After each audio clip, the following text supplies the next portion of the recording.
This crispy fish and those golden chips look like they just left a seaside fryer, but they actually began life on a factory line. Inside every bite is a carefully engineered process that starts with cold oceans and muddy farm fields. To make millions of meals like this, factories combine fishing fleets, potato farms, and high-speed machines under one roof. Here, fish and potatoes move through a maze of conveyors, fryers, freezers, and quality checks every single minute. Today, we'll follow their entire journey and see how factories create the fish and chips you throw into your oven at home. For many people, frozen fish and chips is an easy weeknight dinner, ready in under half an hour. But behind that simple box in your freezer is a highly controlled food factory, running almost 24 hours a day. In this video, you'll see how whole fish and raw potatoes are transformed into crispy, ready-to-cook portions. We'll watch fish being cut, battered, and fried, and potatoes washed, peeled, sliced, and cooked. We'll walk through every major fish step: filleting, battering, frying, flash freezing, and packaging. Then we'll follow the potatoes, washing, cutting, blanching, frying, and deep freezing into perfect chips. You'll also see the hidden side, the labs and safety systems that keep every batch consistent and safe to eat. Finally, we'll watch the finished meals boxed, stacked, frozen, and loaded for supermarkets around the world. From ocean to oven, this is the complete industrial story behind one of the world's favorite comfort foods. Welcome inside the Fish and Chips Factory. Most fish and chips factories are divided into two main worlds: fish handling and potato processing. First, refrigerated trucks arrive carrying frozen blocks of white fish from sustainable fishing vessels or processing plants. Each pallet contains tightly packed blocks of fillets, sometimes more than a ton of fish in one load. They're kept at deep freeze temperatures until the production schedule calls for them. On the other side of the factory, trucks unload tons of potatoes straight from local farms.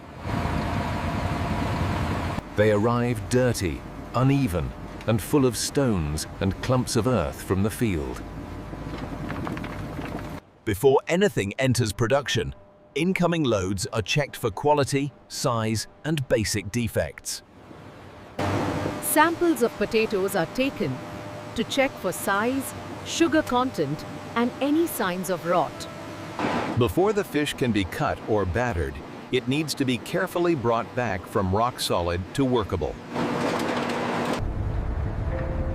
It all begins with controlled thawing. Here, warm air and fine water sprays gently thaw the surface of each frozen block. The goal is to soften the outer layers without letting the fish warm up too much. Operators fine-tune temperature and residence time depending on the type and thickness of the fish. When the fish is just pliable enough, it leaves the tunnel and heads for cutting. To keep up with demand, several cutting lines work at the same time. These machines slice the blocks into manageable fillets or loins, guided by sensors and programmed patterns. Uniform size is critical, so every piece cooks and fries at the same rate later. The cut surfaces are smooth and clean, minimizing damage to the delicate flesh. If the product required skinless fillets, a skinner separates the edible flesh from the tough outer layer. The result is a clean, skinless fillet ready for further trimming. Trimmers remove any ragged edges or dark muscle to meet visual quality standards. They also check for remaining bones that could slip past automatic systems. Only tidy, Even pieces move on to become classic fish portions. Next, portioning machines use sensors to divide fillets into consistent weights and shapes.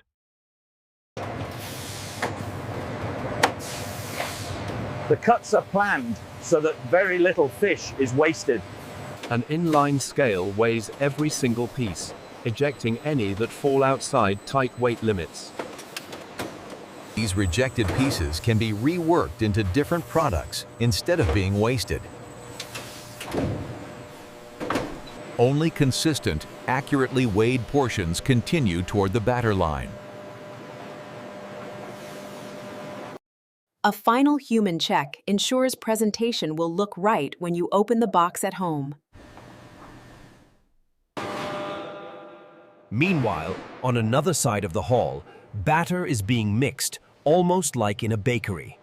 Dry ingredients include flours, starches, and carefully blended seasonings. Cold water is added, and powerful mixers turn the powdery blend into a smooth batter. The raw fish now passes through a batter bath, known as an enrober. Each piece is briefly submerged, then lifted out, evenly coated on all sides. Drip-off time is adjusted so the coating is not too thick and not too thin. Some products also receive a layer of dry breadcrumbs for extra crunch.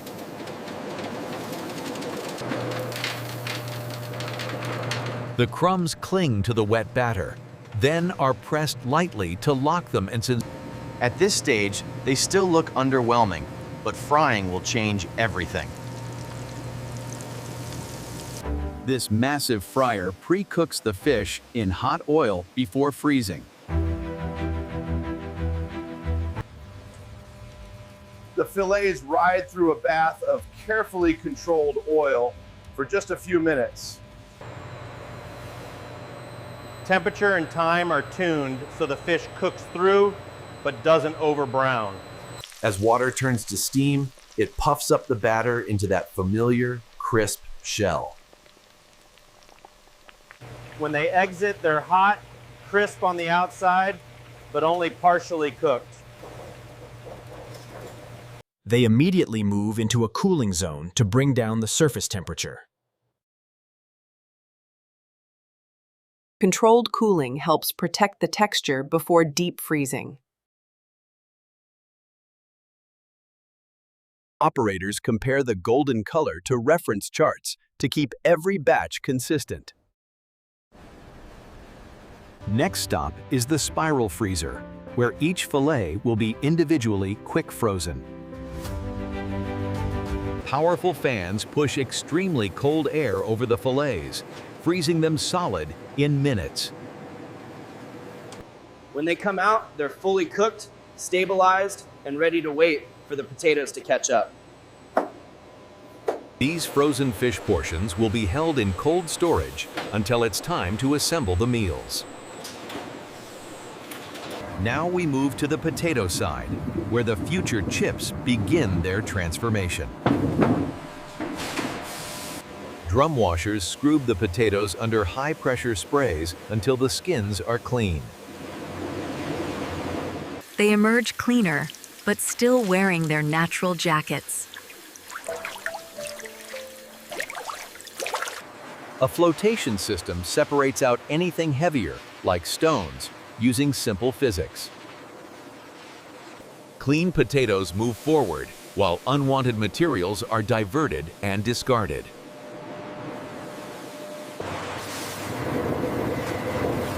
Next, abrasive peelers gently grind away the outer skin layers. Most of the peel is gone, though some products may keep a bit for a rustic look. Here, human trimmers remove any green areas or defects that could darken or taste bitter. Bad potatoes are removed completely and may go to animal feed or industrial uses instead. Only sound, clean potatoes are allowed into the cutting stage. This cutter instantly turns each potato into long sticks of potato, what many call chips or fries. Freshly cut pieces still carry surface starch that needs to be managed. They're spread evenly to make later cooking and freezing more uniform. Optical sorters scan every piece, hunting for dark spots or off-color chips. Irregular or tine pieces can be used for other products instead of going to waste. The chosen chips now move into a critical but invisible step: blanching. Blanching in hot water partially cooks the potato and washes away excess sugar. This helps prevent chips from turning too dark or burning when you cook them at home. By reducing surface sugars, factories get a lighter, more controlled golden color. After blanching, the chips are drained and begun to dry. A stream of warm air removes moisture from the surface without cooking them too much. The drier surface helps the chips crisp instead of going soggy in the fryer. Now it's time to give the chips their first kiss of hot oil.